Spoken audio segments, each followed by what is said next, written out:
देखिए कितनी बड़ी बीमारी अंदर छिपी हुई है, आप समझते नहीं इसकी वैल्यू। कभी भी आपको बुखार आ सकता है तो डॉक्टर से कहेंगे ना हमको कभी कभी बुखार आता है, तो बहुत रिस्की है। कभी नहीं आता वो ठीक है ना। तो कभी नहीं आता उसके लिए असल में क्रोध आने का और चले जाने का और कभी कभी आने का या कभी नहीं आने का, इसके पीछे कोई तो बैकग्राउंड होगा ना। कारण क्या है इसका? भगवान ने बहुत अच्छा बोला है, कारण सिर्फ निकाल दो, कारण निकालो। ये कारण अज्ञान है और कुछ नहीं है। कपड़ा सिल जाने के बाद सुई निकाल दो। तुम सुई के साथ चलता है जीवन में, तुम्हारा जो जीवन बीतता है ना रोजमर्रा की लाइफ, सुई के साथ चलता है। तो इसीलिए तुमको कांटा लगता रहता है, सुई निकाली नहीं है। सुई निकालो। कोई न कोई बात तुमको जीवन में खलती ही रहती है, चाहे तुम कितना भी उसको ठीक है ऐसा करके, पर सुई तुम्हारे जीवन में पड़ी है। कभी भी मार्क करो, तुम सब कपड़ा पहने हो पर सुई तुम्हारे अंदर है। तुमको कोई न कोई बात चुभती जरूर रहती है। और ये जो कारण है, जो सुई है हमारी, ये कारण है। कोई न कोई दुख सुख किसी को बात बताने का, भाई इसको बताओ उसको बताओ, कोई न कोई अंदर छिपी हुई है ही है। और गीता में भगवान ने सीधा बोला है, बोला सिर्फ अर्जुन कारण निकाल डालो। तुम क्यों दुखी सुखी हो, उसमें कारण है पीछे, मैं जीतूं। और जीत का कारण तुम्हारे को कितना बड़ा नुकसान पहुंचा रहा है। सारी जिंदगी में जहर, एक सुई पूरे बदन में कहीं भी चुभती है। देखो कितना तुम्हारे को ख्याल आता है, सारा ध्यान उसी जगह पे जाता है जहां चुभ रही है। वो एक बात, वो एक सुई, सारी जिंदगी बोला मुझे वो चुभ रही है। तो क्रोध का कोई ना कोई कारण होगा। क्यों कारण से क्रोध आता है? मोह है, अभिमान है, राग द्वेष है, इच्छा है, उत्पत्ति है। आप देखो कभी कभी बिल्कुल फिट हो, जिस समय आप फिट हो उस समय देखिए आपका कारण छिपा हुआ है आपके अंदर, पर ये नहीं कि निवृत्त हो गया, पर क्योंकि ये कारण छिप गया इसीलिए आपको उस समय कुछ नहीं लगता, आप नॉर्मल हो जाते हैं। और थोड़ी देर के बाद कारण अंदर पड़ा है, निकल ही आता है, तो एबनॉर्मलिटी आप में नजर आती है, तो आप फिर पछताते हो। तो ये कभी कभी निकले या कभी आया कभी नहीं आया, ये बीमारी तो है ही आपके पास। आप अपने को ढकने की कोशिश न करो, सुई तो लगी हुई है। और इसके पीछे रीजन क्या है? जब तक आपके भीतर से ये भ्रम नहीं जाएगा कि दूसरा है, जब तक भ्रम नहीं जाएगा तब तक ये सुई लगी रहेगी। दो, मैं और तुम। और इसमें देखिए सीधी क्लियर बात है गुरु की, न मैं हूं न तुम हो, न मैं न तुम, पर क्या है? परमात्मा।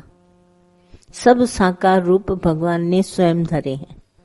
हमारा संशय का निवारण है यहाँ पर। अब आप सभी बैठे हैं, आप हो या आपसे अधिक हो या कम हो या दो हो या तीन हो, भ्रम निवारण है, न मैं न तुम। भगवान। तो जब परमात्मा है, अब मुझे कारण बताओ। अब मुझे बताओ, कोई झगड़ा झेड़ा, कोई बात, कोई चिंता, कोई गम, कोई दुख बताओ। जिस समय तुम बोलता है मैं, तो सामने तुम जरूर आएगा। ज्ञान सिर्फ अध्यात्म इसी के लिए है। अगर आपने ये नहीं हटाया, 100 बातें मन की बना ली, अब तो ये नहीं लगता, अब तो ये नहीं लगता, अब तो ये नहीं लगता, ये अज्ञानी है। आप बना लीजिए, संसार उथल पुथल में आएगा, कहीं न कहीं बिगड़ेगा विचार। अगर ये निवारण है, मैं और तुम में परमात्मा है, तब आपको कभी भी नहीं आएगा, चाहे जागृत में रहिए, चाहे स्वप्न अवस्था, चाहे गहरी निद्रा। और ये हमारे ज्ञान की पहले ए है सीखना। ये ए सीखा आपने।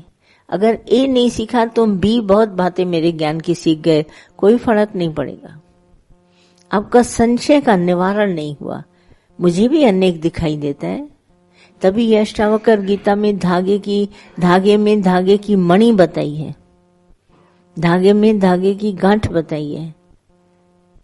ये सारा संसार ऐसे है जैसे धागे में धागे की गांठ, माना परमात्मा भिन्न नहीं है, गांठ धागे से भिन्न नहीं है। कितना अच्छा ये बताया, जब तक संशय नहीं निवारण हुआ, द्वैत भरम नहीं गया, कोई बात नहीं बनेगी। भले आप कितने भी अच्छे हो जाओ, आपको कभी भी क्रोध ना आए, कभी भी ऐसा इच्छा न हो, आपका स्मूथली जीवन पास हो, पर नहीं, ये सुई अंदर पड़ी है, कभी न कभी मौका पाकर चुभेगी। इसीलिए हम आपको कहते हैं पूरे सब लोग आप ध्यान दीजिए अध्यात्म ज्ञान पर, क्योंकि दादा ने इसी ज्ञान का उजाला किया है और संशय निवारण किया है। न मैं हूं न तुम हो, पर दोनों स्थिति में परमात्मा है।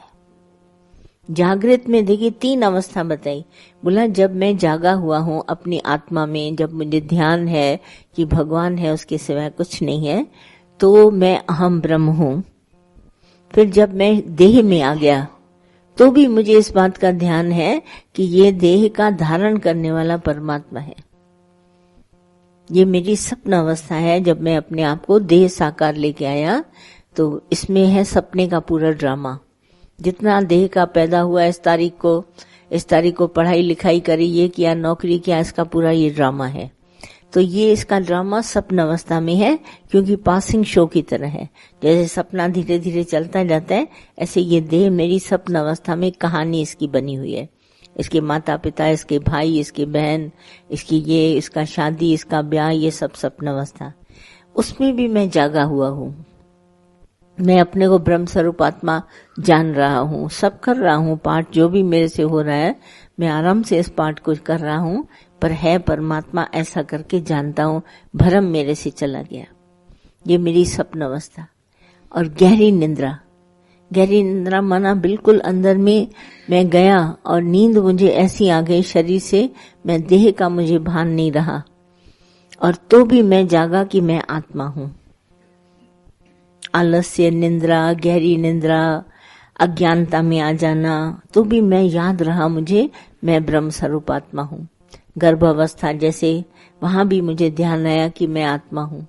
ज्ञान इतना पक्का होना चाहिए, जागृत में, सपन अवस्था में और गहरी निंद्रा में। गहरी निंद्रा के बाद सुषुप्त अवस्था भी आती है। बिल्कुल ऐसा हो गया कि जैसे मिल गया सारे में व्यापक तत्व, पर तो भी मुझे ध्यान रहे कि आत्मा है। देह का मुझे भान न हो। देह देखिए गर्भ अवस्था से शुरू हुई, फिर बचपन आया, फिर जवानी आई, फिर बुढ़ापा, फिर मौत में। मौत के समय भी हमें ऐसा महसूस हो मैं नहीं मर रहा हूं, मैं नहीं मर रहा। मेरा शरीर ये जो सपन अवस्था का मुझे मिला था, उसका ड्रामा है, वो जा रहा है। ये ज्ञान हमारे पास होना चाहिए। अब ये ज्ञान अगर हमारे पास आ गया तो जो इंद्रियों के हमारे धर्म में देखना, सुनना, करना, ये कर्म आपसे आप गुण गुण में वर्तन करेंगे, पर इसमें रिएक्शन नहीं होगा। एक्शन, जैसे हम बोलते हैं ना, पिक्चर बनती है तो बोलते हैं एक्ट करो, तो एक्शन किया तो दूसरा जना भी एक्शन करता है। ऐसे ही मेरे मन में आया मैं माना एक्शन हो गया, मैं आ गया, तो सामने वाला तू हो गया, रिएक्शन। तो इस एक्शन को हटाने के लिए भगवान तुम, ये सिर्फ हमारे को अभ्यास पक्का करना है, और आपको करना कुछ नहीं है। भाई कोई आप बड़ा जगह काम करें, अब देखिए आप अगर 20 आना विश्वास करते हैं, 20 आना, तो भी अभ्यास हो गया। क्योंकि विश्वास की कमी की वजह से आपको पढ़ाई करनी पड़ती है। जब आपको पूर्ण विश्वास है, तभी कहीं कहीं बोला गया है भोले भाव। विश्वास जब आपने किया तो आपका भाव भोला हो गया और आपकी बुद्धि नहीं चलती है। आपको परमात्मा पर विश्वास है, गुरु पर विश्वास है, तो आपको विश्वास हो गया 20 आना। अब आप आराम से विश्वास से चलते रहिए, कोई आपको कुछ नहीं करना पड़ेगा। और अगर आपके पास नहीं, बार बार मन आता है कि थोड़ा क्रोध आया, ये आया, वो आया, अपने आप को एक्शन में जज करते रहते, तो आप अभ्यास करिए। या तो 20 आना डिट्टो भगवान की बात को मान लीजिए, 20 गुरु का मत माने। वहां पर भी बोला गया गुरु नानक साहब ने कि 20 गुरु का मत माने, सो सेवक परमेश्वर की गति जाने। परमेश्वर की हर बात को तुम जानने वाला बन जाएगा, क्योंकि तुम 20 आना जानता है, उसकी बात को मानता है, गुरु की बात को। अब देखिए हम सब अपने अपने घरों में चलते हैं, आप कितनी गुरु की बात मानते हैं? माना हुक्म, गुरु कहता है सब हुक्म से कार्य होगा, तो आप चिंता गई आपकी, फिर भी करते हैं।